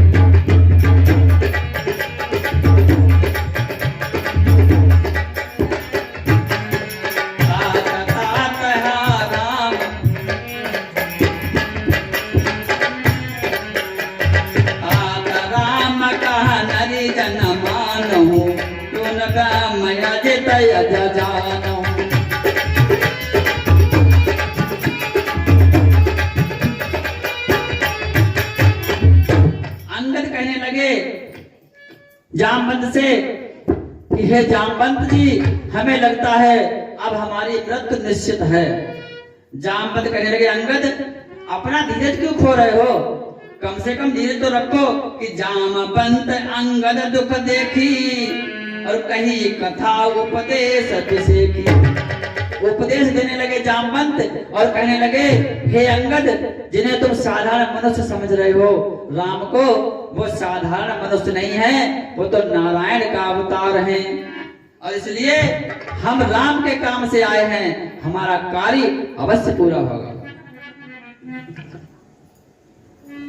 उसी समय वहां पर संपाति रहा करता था, गीधराज जटायु का भाई। जब संपाति ने सुना कि ये सब वानर मरने की बात कर रहे हैं तो वो गीध निकला है गुफा से और कहने लगा, भाई मरना ही चाहते हो तो एक एक करके मरना, सब इकट्ठे मत मरना, क्योंकि एक एक करके मरोगे और जो मरेगा उसी को हम खाते जाएंगे। रोज एक मरना, इकट्ठे मत मरना, तो हमारा रोज का भोजन बनता रहेगा। अगर इकट्ठे मर जाओगे तो तुम सब बेकार हो जाओगे, हम तो एक एक खा पाएंगे। इसलिए भैया एक एक करके मरना, इकट्ठे मत मरना। जब ऐसी बात सुनी संपाति की वानरों ने तो वानर कहने लगे, एक वो गिद्ध था, एक वो गिद्ध था जिसने राम कार्य में अपने प्राण दे दिए, और एक गिद्ध है जो राम कार्य के लिए आया है, उसको खाना चाहता है। तो जैसे जटायु का नाम सुना संपाति ने कहने लगा, कौन जटायु? एक जटायु तो हमारा भाई था। वानरों ने सारा वृत्तांत बताया संपाति के लिए। संपाति ने अपने भाई गीधराज जटायु को जलांजलि दी और कहा कि देखो हमारी दृष्टि बहुत अपार है, हमें यहाँ से दिखाई दे रहा है कि मैया सीता रावण के यहाँ अशोक वाटिका में बैठी हुई है। गिद्ध की दृष्टि बहुत तेज होती है। और कहने लगा, जो इस संयोजन समुद्र को पार करके लंका में जाएगा वही सीता का पता लगाएगा। इतना कहकर गीधराज के नए नए पंख पुनः जमाए और गीधराज जो हैं संपाति वो तो वहां से चले जाते हैं।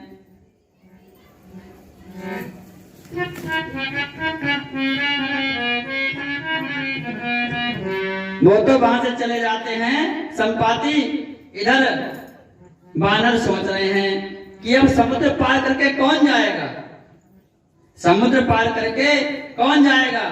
तो अंगद कहने लगे कि मैं चला तो जाऊंगा लेकिन आ नहीं पाऊंगा। जामवंत कहने लगे कि बलि बांधत प्रभु पारो, सो तनु बरन न जाए, उभय घरी माती रमय, सात प्रदा चिन्ह धाय। जामवंत कहने लगे जिस समय वामन भगवान ने इस पृथ्वी को एक पैर से नापा था, उस समय मैंने उतनी देर में इस पृथ्वी के 7 परिक्रमा किए थे। लेकिन अब मैं बूढ़ा हो गया तो मेरे बस की बात नहीं है कि मैं समुद्र को पार कर सकूं। अंगद कहने लगे कि अंगद कहाई जाऊं मैं पारा, अंगद कहाई जाऊं मैं पारा, जिय संशय कछु फिरति अबारा।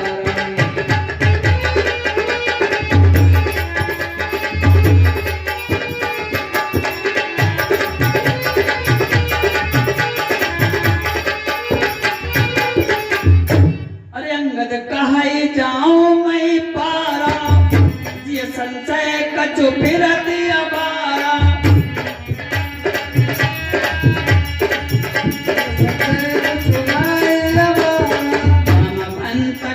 तुम सब लायक जिन पठबहु सब ही करना।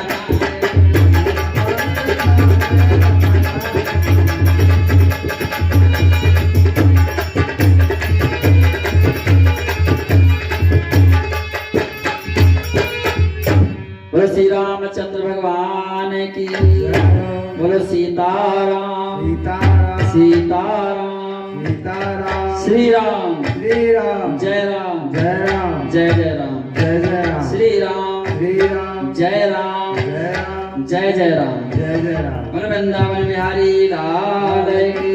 जय हो। जामवंत कहने लगे मैं चला तो जामवंत कहने लगे मैं बूढ़ा हो गया इसीलिए मैं नहीं जा पाऊंगा। तो अंगद कहने लगे क्या कि अंगद कहे जाऊं मैं पारा।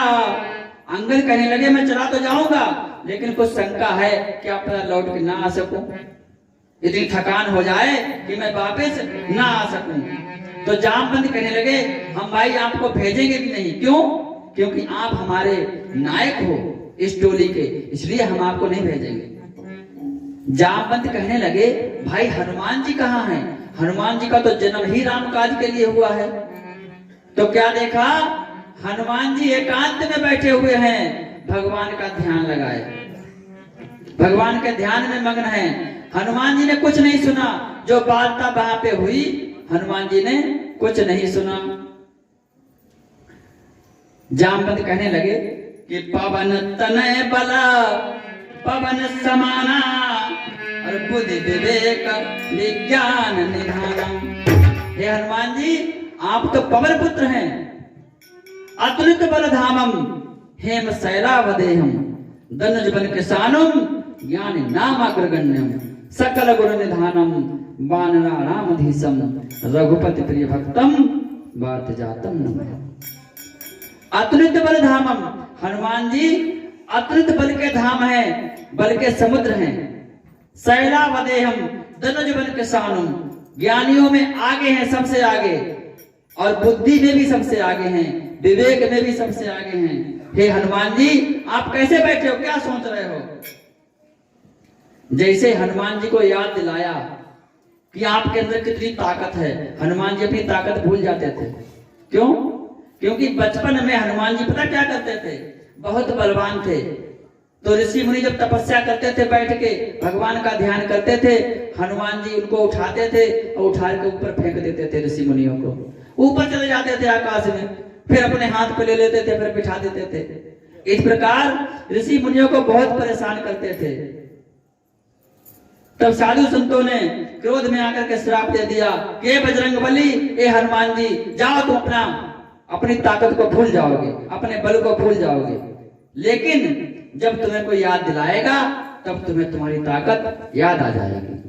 आज जामवंत ने जैसे ही हनुमान जी को याद दिलाया कि आपके अंदर कितनी ताकत है, तो हनुमान जी ने क्या किया, जामवंत के वाक्य सुन करके हनुमान जी खड़े हो जाते हैं और अपने शरीर को पर्वत की तरह बढ़ा दिया, पर्वताकार कर दिया।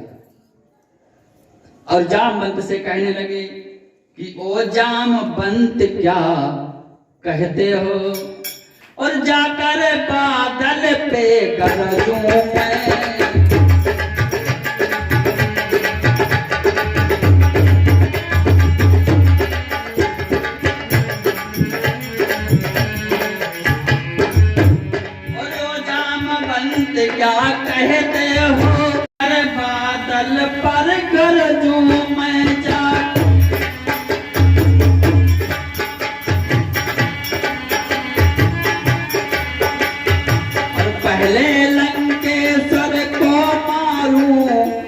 लंका उल्टी कर दूं मैं।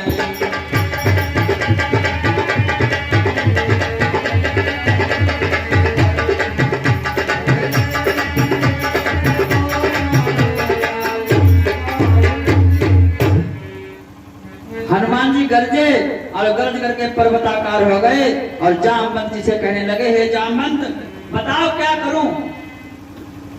बताओ तो जाकर के रावण को मार दूं या लंका को उलट पुलट कर दूं, या बताओ तो इस समुद्र को ही पी जाऊं, या बताओ तो मैं समुद्र को ही पी जाऊं, और या आप कहो तो जिस पर्वत पर लंका नगरी है, हे जामवंत, बताओ तो मैं उस पर्वत को ही यहाँ उठा कर ले आऊं। जामवंत बोले, अरे नहीं नहीं, ऐसा कुछ नहीं करना है, भगवान की आज्ञा नहीं है, प्रभु श्री राम की आज्ञा नहीं है। आज सभी बानरों ने हनुमान जी की प्रार्थना की है, जय जयकार किया है, और किस प्रकार हम सभी लोग बजरंगबली की प्रार्थना करेंगे। एक बार हनुमान जी की प्रार्थना करेंगे। बोलो बजरंगबली की, पवन पुत्र हनुमान की, और सब मिल के आज जय कहो बजरंगबली की। सब मिल के बजरंग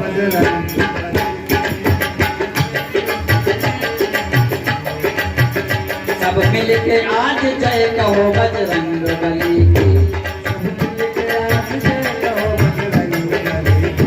सब मिल के आज जय कहो बजरंगबली की।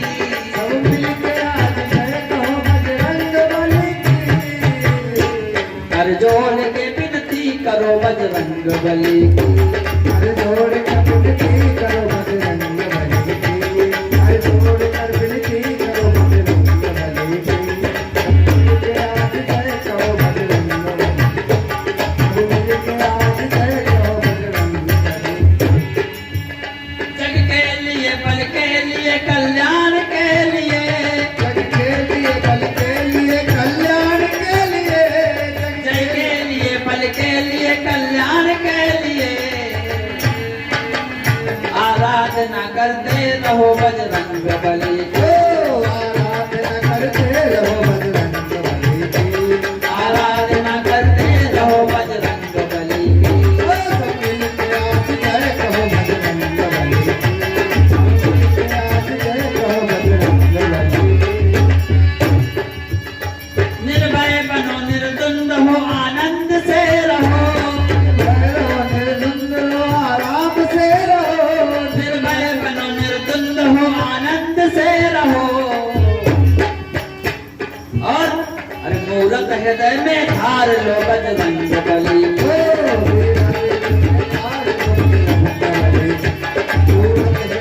धार लो बजरंगबली की। सब मिल के आज जय कहो बजरंगबली की।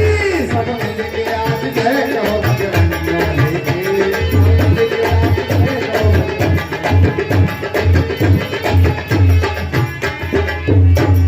लांगूल से रक्षा किया करते हैं जनों की।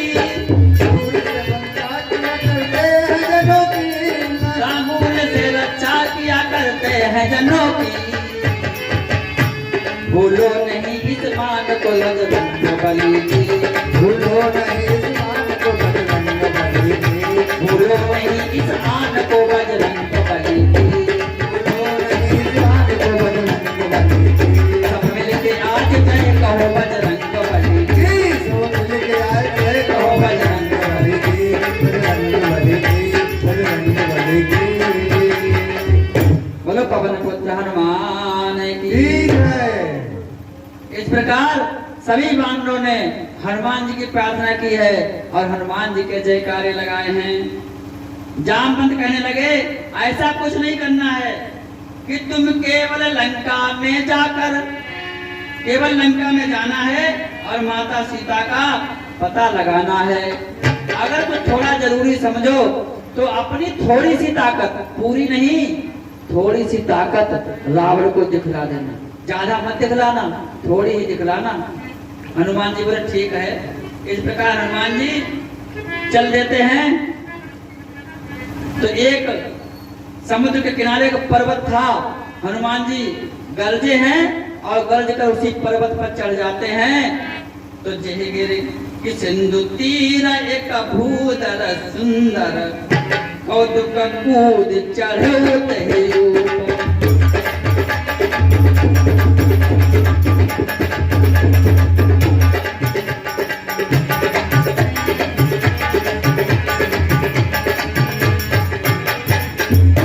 एक बहुत सुंदर पर्वत है समुद्र के किनारे, उसी पर्वत पर हनुमान जी चढ़ गए और बार बार रघुवीर सवारी तरक पवन तनय बल भारी।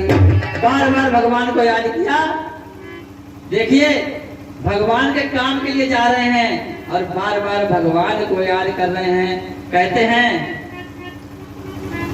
कि हम किसी कार्य के लिए जाएं घर से तो भगवान को याद करके घर से चलें, भगवान को याद करके घर से चलें, भगवान के दर्शन करके हमें बाहर निकलना चाहिए घर से। और जब घर में वापस आए तो सबसे पहले हमें आकर भगवान के दर्शन करना चाहिए। लेकिन नहीं, हम घर से जाते हैं सबसे पहले किससे मिलते हैं? पंडित जी घर से जाते हैं तो सबसे पहले पंडितानी से मिलते हैं कि हम जा ही रहे।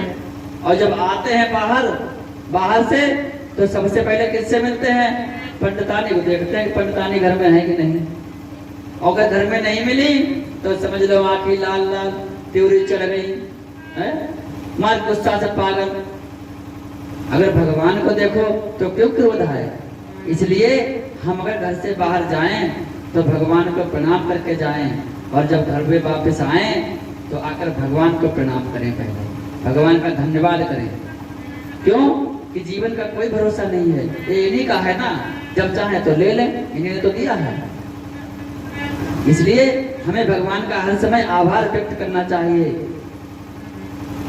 बोलो वृंदावन बिहारी लाल की जय। इस प्रकार कि जहि गिरि चरण देते हनुमंता और सो चले गयो पताल तुरंत।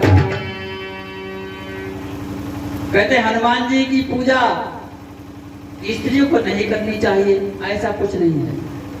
जो चाहे वो हनुमान जी की पूजा कर सकता है, हनुमान जी को मना सकता है। ऐसा कहीं नहीं लिखा है कि हनुमान चालीसा औरतों को नहीं पढ़ना चाहिए। साफ साफ लिखा है जो या पढ़े हनुमान चालीसा, जो या पढ़े, चाहे कोई पढ़े, लड़का पढ़े, लड़की पढ़े, बूढ़ा पढ़े, जवान पढ़े, स्त्री पढ़े, चाहे पुरुष पढ़े, कोई पढ़े, लेकिन थोड़ा पवित्रता का ध्यान रख के पढ़े कोई, लेकिन थोड़ा पवित्रता का ध्यान रख के पढ़े, सबको फल मिलेगा। हनुमान जी तो सबके हैं, किसी एक के थोड़ी हैं। आज हनुमान जी चल देते हैं तो जिस पर्वत के ऊपर अपना चरण रख देते हैं वही पर्वत पाताल को चला जाता है। तब पवन तनय कहने लगे। आगे जब चले हैं तो देवताओं ने सुरसा को भेजा है परीक्षा लेने के लिए, और मैया सुरसा मिल जाती हैं। सुरसा कहने लगी कि हम तो तुम्हें खाएंगे। हनुमान जी बोले मैया ऐसा है, हम जा रहे हैं राम काज के लिए, और राम काज करके आ जाएं, मैया सीता के सोचना भगवान तक पहुंचा दें, उसके बाद तुम हमें खा लेना, हम वापस आ जाएंगे। सुरसा कहने लगी ठीक है, तुम जाओगे और फिर वापस मरने के लिए आओगे हमारे पास, खूब हमें बुद्धू बना रहे हो।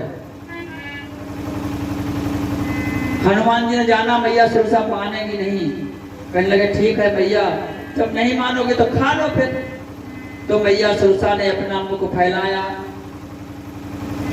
अब बहस पड़ गई हनुमान जी में मैया सुरसा में कि अब तो हो गई होरसी कुछ। 4 योजन का मुख फैला दिया मैया सुरसा ने। जब 4 योजन का मुख मैया सुरसा ने फैलाया तो हनुमान जी 8 योजन के हो गए। जब मैया सुरसा 15 की हुई, हनुमान जी 30 के हो गए। इस प्रकार कि 100 योजन का मुख कर डाला, और 100 योजन का मुख कर डाला। जब उस सर्पों की जननी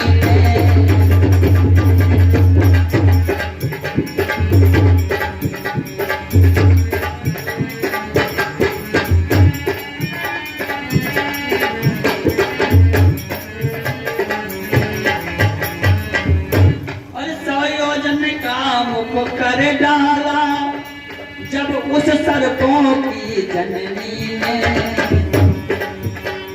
उस समय बुद्धि से काम लिया, बुद्धि से काम लिया, श्री महावीर बजरंगी ने, उस समय बुद्धि से काम लिया, महावीर बजरंगी, उस समय बुद्धि से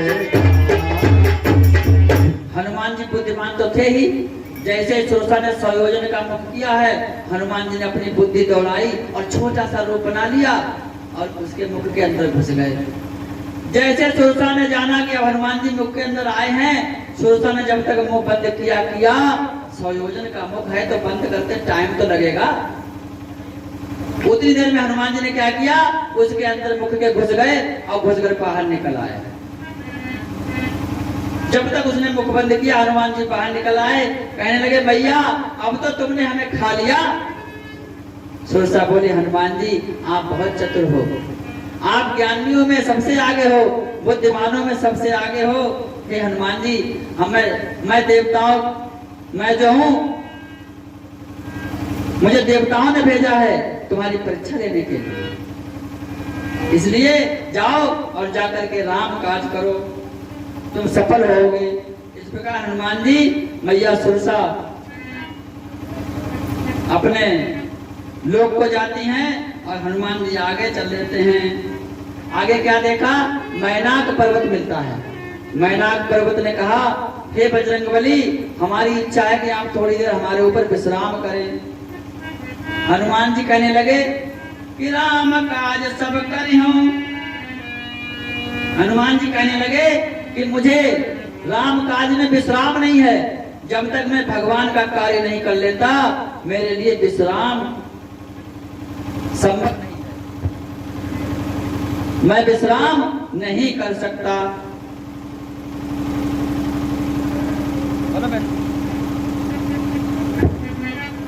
बोलो सीताराम, बोलो सीताराम, श्री राम, जय राम, जय जय राम, जय जय राम।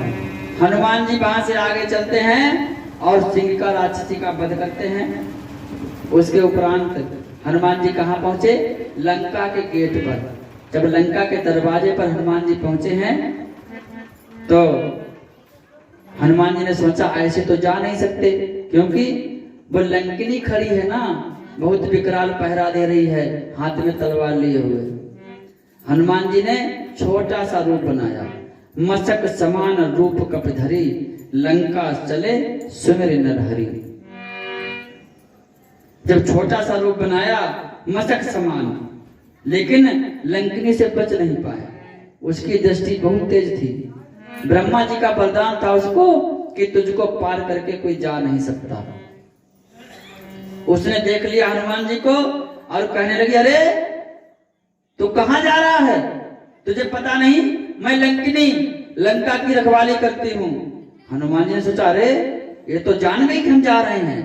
हनुमान जी तुरंत अपने स्वरूप में आ गए, बड़े हो गए और क्या किया, एक भूसा मारा उसको, एक मुठका मारी, मुठका एक महाकपिहनी रुधिर बमत धरणी ढनमनी, एक भूसे में गिर जाती है पृथ्वी पर, उसके मुख से खून की धारा निकलने लगी।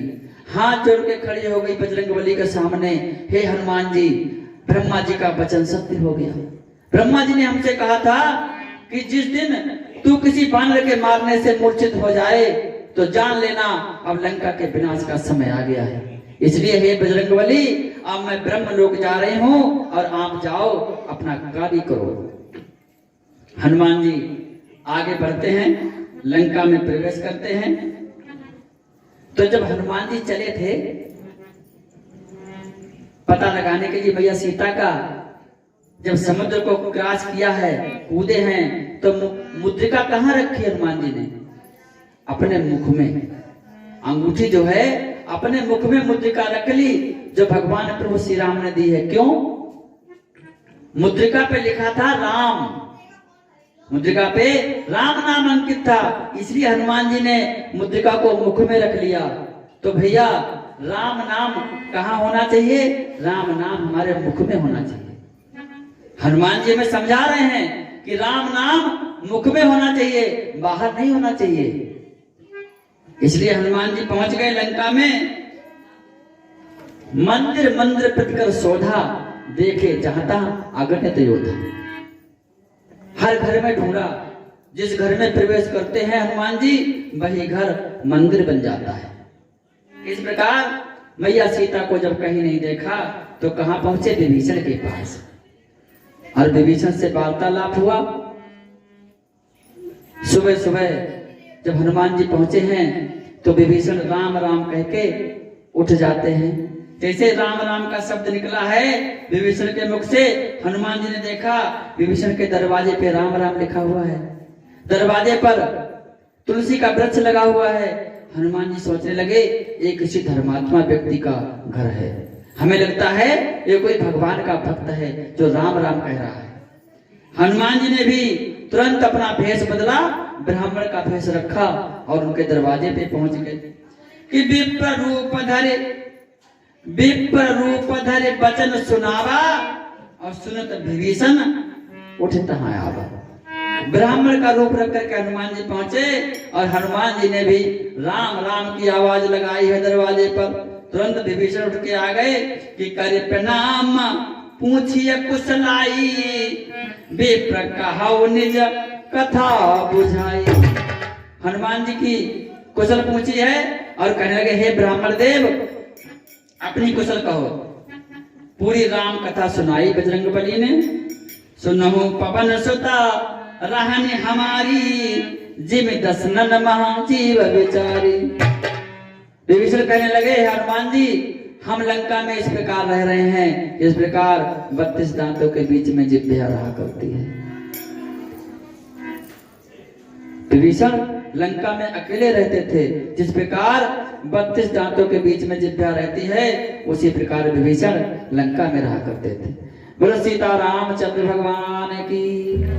भैया आओ आरती करते हैं, आगे की कथा कल सुनाएंगे। बोलो वृंदावन बिहारी लाल की।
भैया एक भजन सुना दो परमात्मा। हनुमान जी को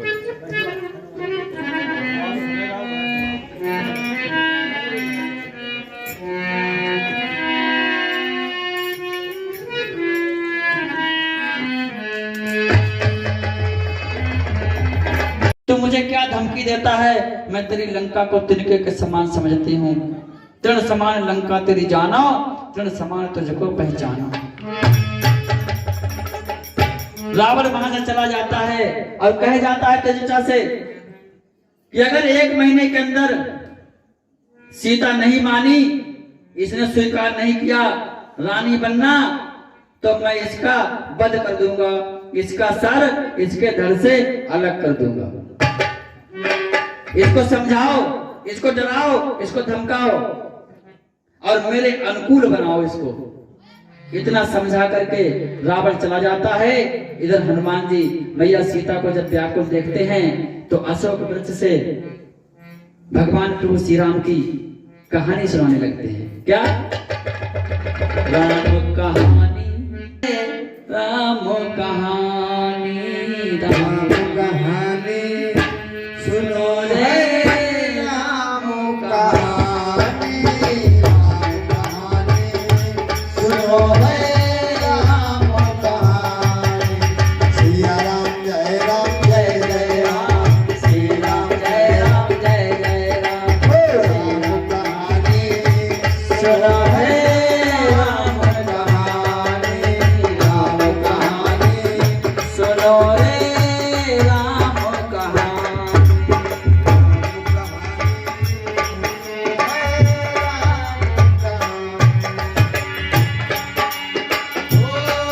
श्री राम ने मोह पठायो, राम दूत बन आयो। श्री राम ने मोह पठायो, राम दूत बन आयो। चलती मेरा श्री रामचंद्र ने, चलती मेरा श्री रामचंद्र ने, विमुद्रिका निशानी। राम कहानी सुनो रे, राम कहानी, राम कहानी सुनो रे, राम कहानी।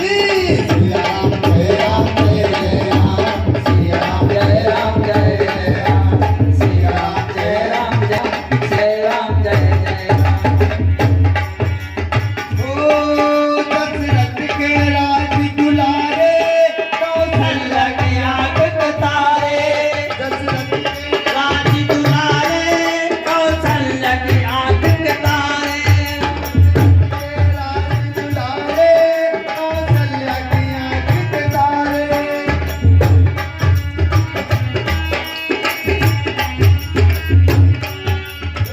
बड़ा दुख उठाए राजा, बड़ा दुख उठाए राजा, राम जी की रानी। राम कहानी सुनो रे, राम कहानी, राम कहानी सुनो रे, राम कहानी। श्री राम जय राम जय जय राम, जय जय राम। श्री राम जय राम जय जय राम।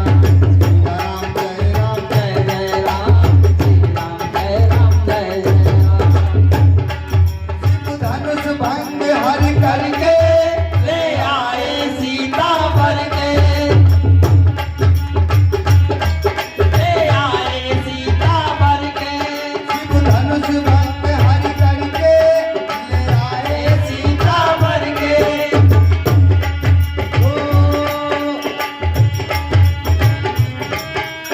आए सीता भर के।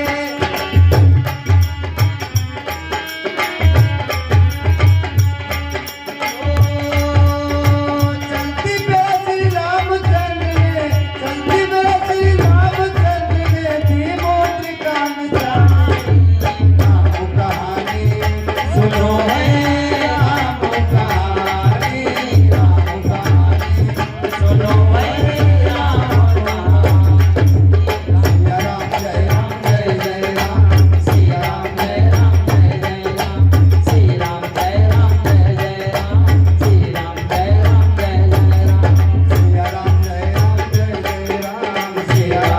जय जय राम, श्री राम जय राम जय जय राम, श्री राम जय राम जय जय राम, श्री राम जय राम जय जय राम। बोलो श्री रामचंद्र भगवान की, पवन पुत्र हनुमान की।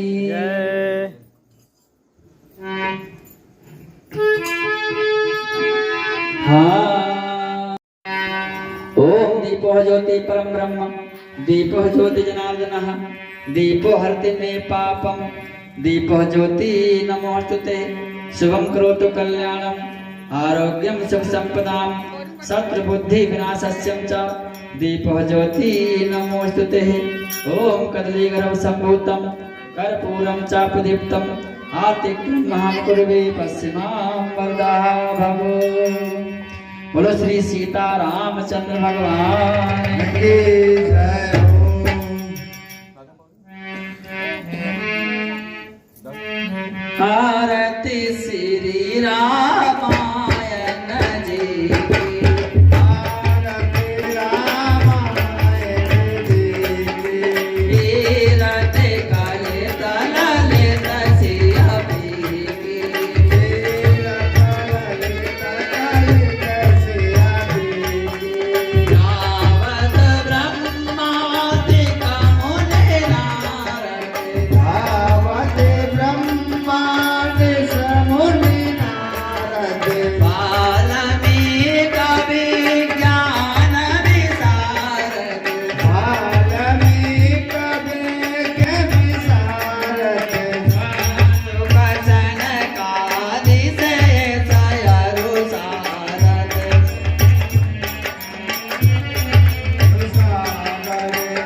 मात मात सब के तुलसी की भारत श्री रामायण जी तीरथ कले तलल कसिया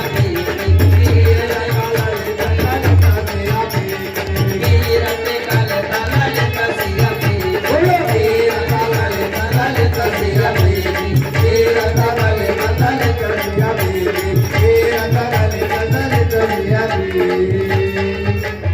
बोलो श्री रामचंद्र भगवान की जय हो। सीता मैया की जय हो। भरत भैया की जय। लक्ष्मण भैया की जय हो। शत्रुघ्न भैया की जय हो। तीनों माताओं की जय हो। श्री दशरथ महाराज की जय हो। श्री गुरु वशिष्ठ देव भगवान की जय हो। शंकर भगवान की जय हो। पिता हनुमान की जय हो। दुर्गे माता की जय हो। सभी देवी देवताओं की जय हो। संत समाज की जय हो। ब्रह्म समाज की जय हो। बोलो जनता जनार्दन की जय हो। अपने अपने गुरुदेव भगवान की जय हो। अपने अपने माता और पिता की जय